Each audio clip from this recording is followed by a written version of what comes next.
film opens with the voice of a woman named Rory. Right away, we learn that almost the entire western region has fallen to a virus that turns people into zombies, called howlers. Rory has just lost her husband after being forced to end his life when he became one of them. When she returns to her home, now in ruins after the chaos of the night before, she finds her young daughter. The child was bitten by her father, and in her heartbreak, Rory apologizes to her, knowing she failed to protect her. There is nothing she can do, and her only daughter soon turns into a zombie too. And in that moment, all she could do was hope the world forgave them. This is Forgive Us All. 2 years pass after the tragedy that destroyed her family. Rory moves through each day with an empty routine. The government has tried and failed to organize forces to fight the outbreak. The virus spread too quickly and everything fell apart. In the aftermath, another problem has risen. A rogue group of hunters targets government supplies, stealing medicine and resources, and attacking anyone for their own gain. One day, Rory steps outside with a weapon in her hand. Her father-in-law, Otto, asks where she is going. She tells him she just wants some fresh air. Not far from there, at the ruins of an old government camp, a man on horseback is fleeing from armed soldiers. This is Noah. He reaches his partner Henry, badly wounded after completing his mission. Noah is being chased by militia forces from a corrupt government faction known as GMA. They want a stolen serum Noah took from the main camp. Seeing how badly Noah is hurt, Henry tells him to run while he stays behind to face the soldiers. Henry fights hard, but he is outnumbered.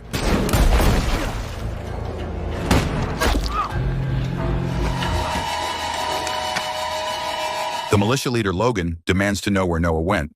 Henry refuses to say anything and is killed for it.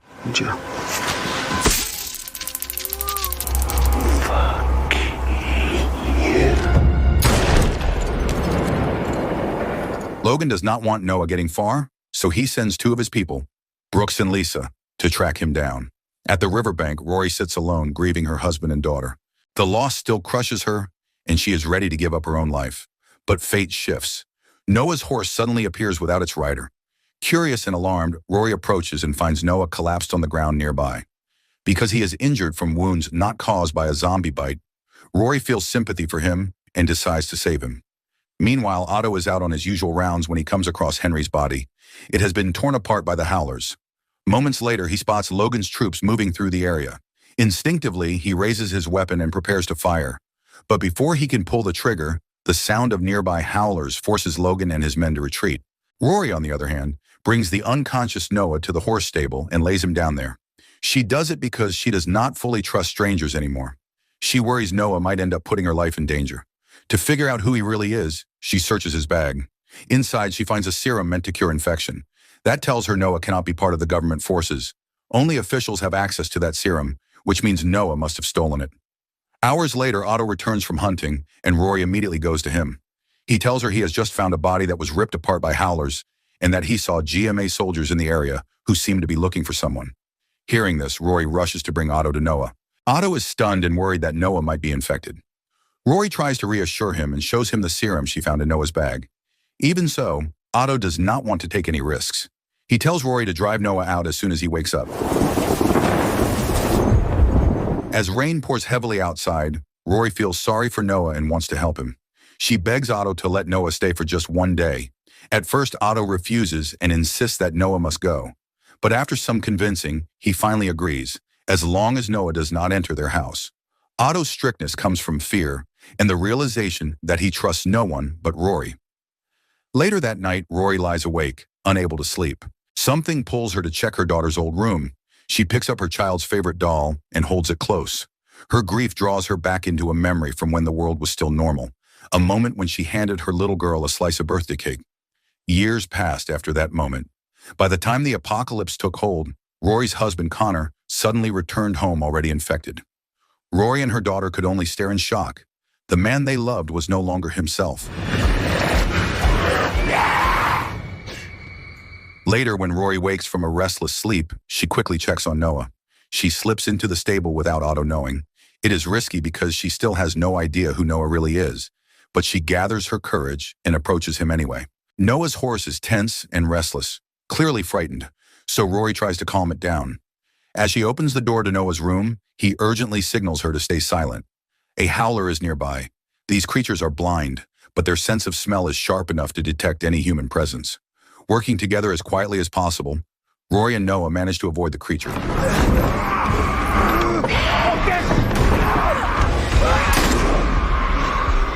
Once it moves on, Noah explains that he is an ordinary runner, just like Rory. He then reveals why he stole the serum. His own child was bitten by a howler dog and became infected. Desperate to save the child, he risked everything to take the serum from the government camp. Hearing the truth, Rory treats Noah's wounds and finally lets him sleep inside her home. What they do not realize is that Logan and his men have tracked them from a distance. Using heat signatures, they confirm Noah's presence and plan to move in before sunrise, even though it puts their group at risk. The next morning, Otto is shocked to find Noah casually sleeping inside the house and immediately raises his weapon. Before anything happens, Rory steps in and explains everything. Otto softens, apologizes, and even brings proper clothing for Noah. He now understands that everything Noah has done is for his child's survival. At the moment, the infected child is being cared for by Noah's mother, hidden inside a bunker for safety. While they speak, Noah suddenly coughs up blood. Otto realizes he is struggling to breathe because trapped air is putting pressure on his lungs. He tells Rory to lay Noah on the table, then performs a quick emergency procedure to release the air and restore Noah's breathing.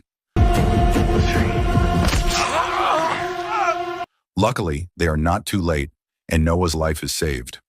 A few hours later, Logan and his 2 soldiers reach the outskirts of Otto's property. Noah is still unconscious from what he has gone through. Instead of working together to solve the danger closing in on them, Otto and Rory end up arguing over their next move. Their fight barely settles when the alarm suddenly blares, warning them that an intruder has entered the area. Realizing they have no time left, Otto tells Rory to take Noah and flee. He gives Noah an adrenaline shot to help him move, while Otto stays behind to distract Logan's group. When Logan confronts him, he asks if Otto has seen a wounded man on horseback passing through. Otto refuses to reveal anything, trying to convince Logan that he is alone. Logan does not believe him and orders Brooks to search the property. As Brooks begins tracking their movements, Noah and Rory are preparing to leave. They catch him following them, and a gunfight breaks out. Brooks is killed in the fight.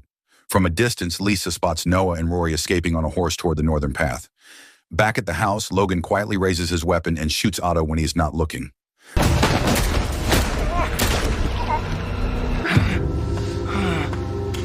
Hurt and fading fast, Otto still refuses to give up Noah and Rory's location. His last moments are spent protecting them. Seeing Logan's cruel actions and realizing he only cares about his own mission, Lisa finally decides she wants no part of this anymore. She breaks away, leaving Logan to continue his hunt alone. By now, Noah and Rory have traveled far enough that they leave the horse behind and continue on foot. Noah considers splitting up, but after thinking it through, they both know they stand a better chance by staying together. Before they move on, Noah tells Rory to smear zombie blood on her clothes to mask her scent. They barely take a few steps when Logan manages to find them again and opens fire. He charges after them, refusing to let the chase end. Not wanting his mission to fall apart, Noah hands Rory his bag. Inside is the serum meant for his mother, who is hiding with his infected child. He does this so Rory can reach them in time before the virus takes over completely. Noah stays behind, ready to slow Logan down no matter what it costs him. After the adrenaline shot kicks in, Noah fires several rounds to draw Logan toward him. The chase pushes deeper into the dark woods until finally Noah lands a clean shot and brings Logan down for good.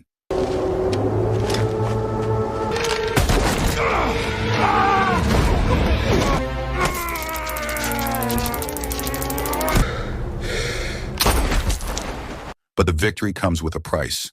Noah is badly wounded, and he knows he will not survive much longer. When the scent of fresh blood reaches the nearby howlers, he accepts his fate. He stays where he is, allowing the creatures to swarm him. In the end, Noah is consumed by the very monsters he spent his life trying to outrun.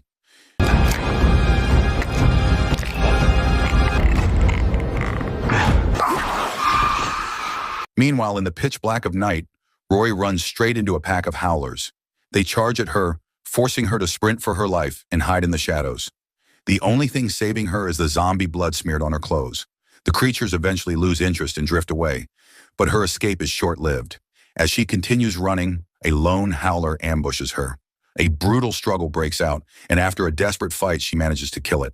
The victory is hollow because the creature's attack leaves a deep wound on her arm. She knows what that means. The infection has already begun. More howlers appear, surrounding her completely. Yet again, the zombie scent on her clothes confuses them, and they leave her alone.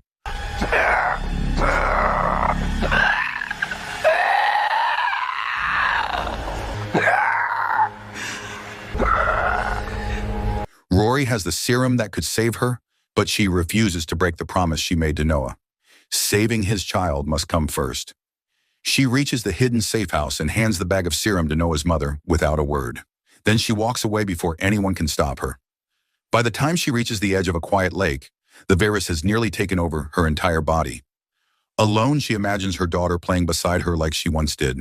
In that heartbreaking moment, Rory knows she cannot allow herself to become a howler and hurt anyone else. With her final strength, she chooses to do the unthinkable before the infection can claim her completely. So the moral of the story is sometimes the ones who have lost everything still choose to save others, even when it means giving up their own last hope.